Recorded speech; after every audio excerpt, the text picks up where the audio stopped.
This is music, and this just goes round and round and round and round and round and round in circles, and it never ends.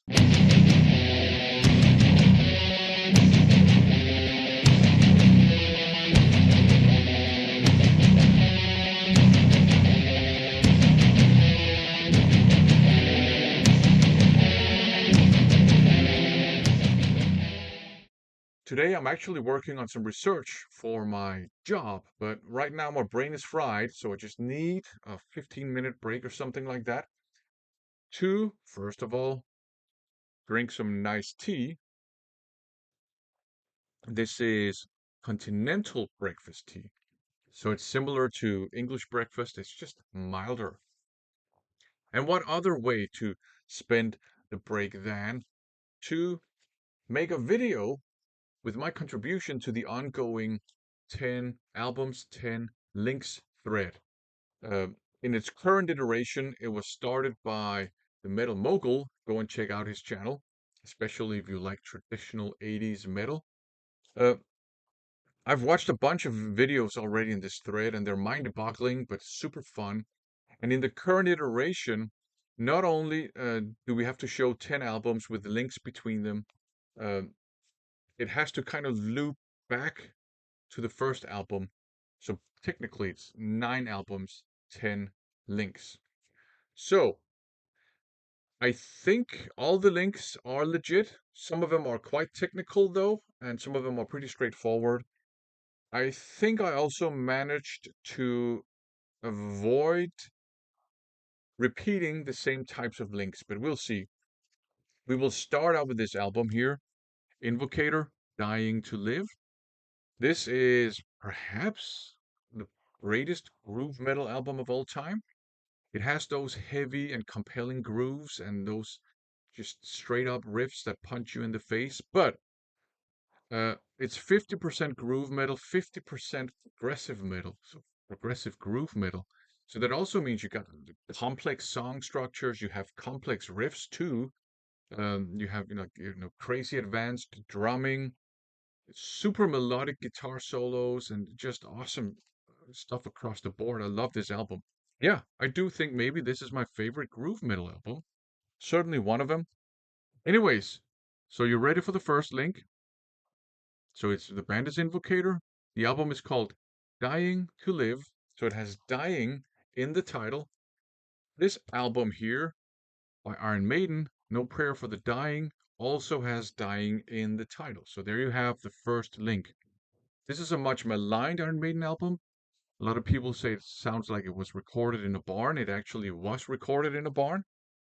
And a lot of people don't like it because the sound is kind of stripped down and the songs are kind of simple compared to a lot of the albums that came before.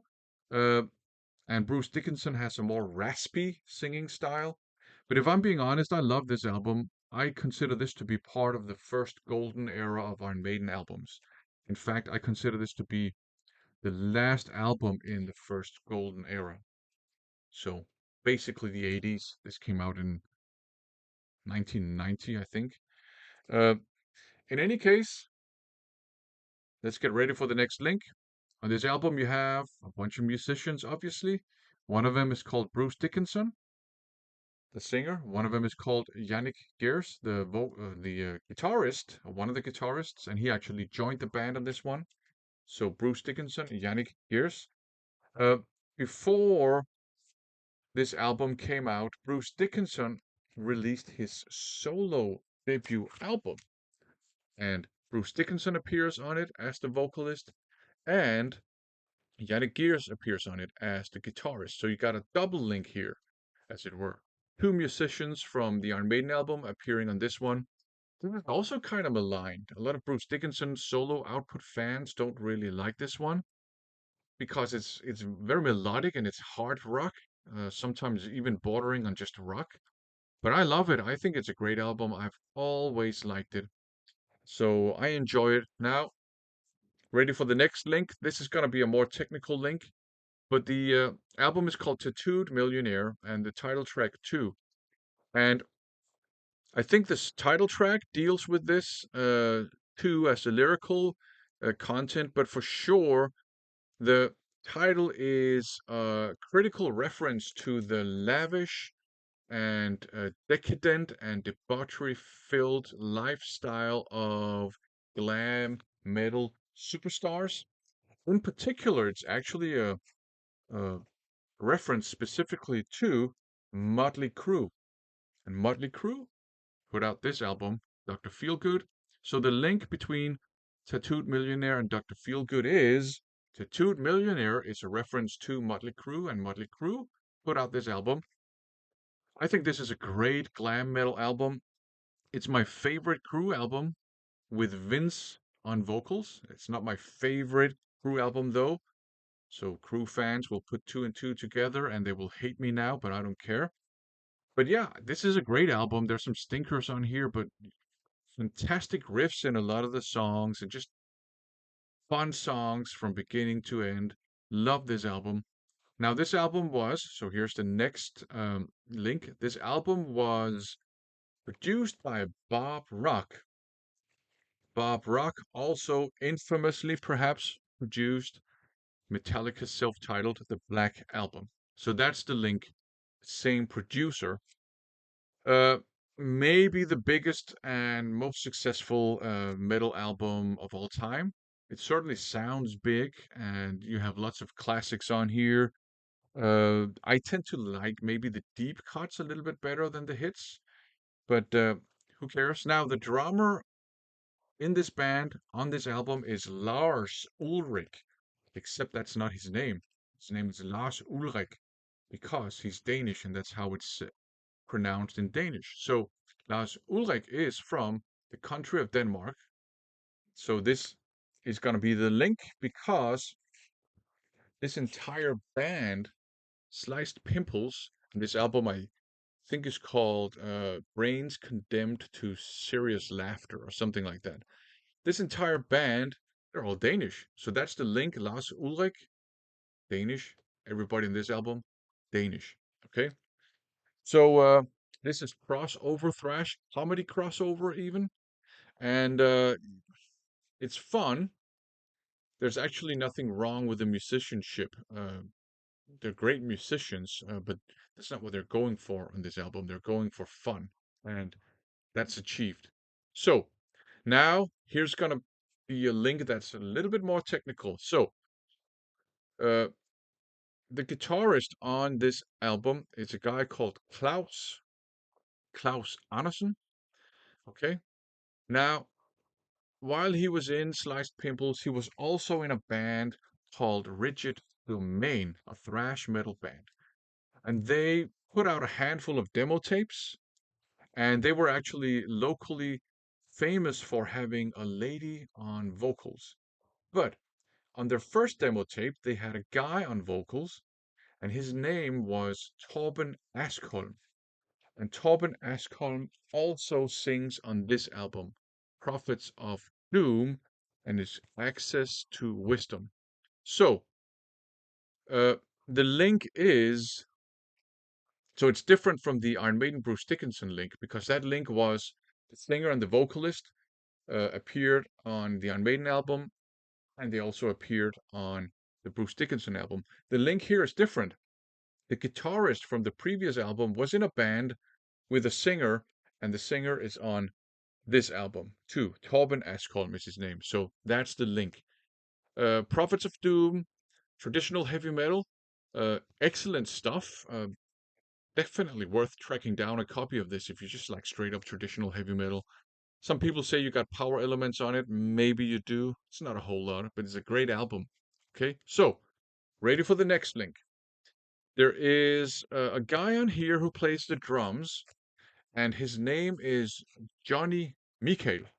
Okay, on this, and this is the next album, on this compilation here, Fuck You, We're from Denmark, Volume 4, there is a band right here called Courage or Courage. Their drummer is called Johnny M. Olesen. I think it's the same guy because they look an awfully lot like each other. I think it's the same guy, but even if it isn't, they're both called Johnny. So at least they have the same name, but I think it's actually the same guy. So Johnny Mikael playing the drums on the Prophets of Doom album, and Johnny M. Olesen playing the drums in Courage on this compilation album. And I think it's the same guy. Okay, next link is a little bit more technical, but I think it counts. So the band just before Courage, this band right here. Okay, there's a link between this and the next album, Paradise Lost Icon, and it's a technical link, but I think it counts. There are actually two links. Okay, so the first link is that back in the early to mid 90s, maybe 94, um, some of the members of this band, not all of them, but some of them, went to a concert at a venue called Magasinet in uh, the city of Odense, and the band they saw was Paradise Lost touring this album. I think it counts. The other link is that, like 30 years after the concert, one of the members of this band was sent a copy of this very album in a VCLT by one of the guitarists of Enchantment. So you got that link, the double link, and I think they count. They're technical, but they count. Um, you can go with whatever link of the two links you want to go with. I'm gonna go with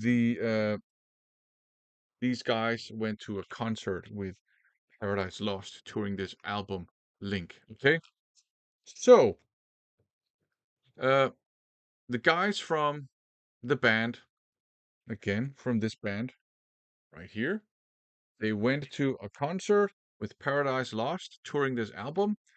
They left 1/3 into the show because the support act put on such a great show that Paradise Lost just seemed boring after that, um, fantastic gig by the warm up band. Okay, now the warm up, that's because in Danish we call it opvarmningsband, but it's support band in English. So the support band or support act, uh, they were touring their most recent album at the time, but as the encore, they played a song that had not been released, a brand new song called Whole, and that song would be released on their next album. And that's this album right here, Invocators, Dying to Live. You got the song Whole right there. Um, so there's the link. Kind of a technical link, but it was there. So I don't think I just need to repeat the last couple of links because they're kind of technical. So again, Johnny Michael playing the drums in this band. On this compilation, there's a band called Courage or Courage. Their drummer's called Johnny M. Olesen. So they're both called Johnny, and I think they're the same guy even. There's another band on here, and some of the members of that band went to a concert with Paradise Lost touring this album, and the support act was Invocator playing a song from this album, which was their upcoming album. So there you go. Technical links, but I think they count. I think they're legit. If they're not, I guess it's too bad. Thanks for watching.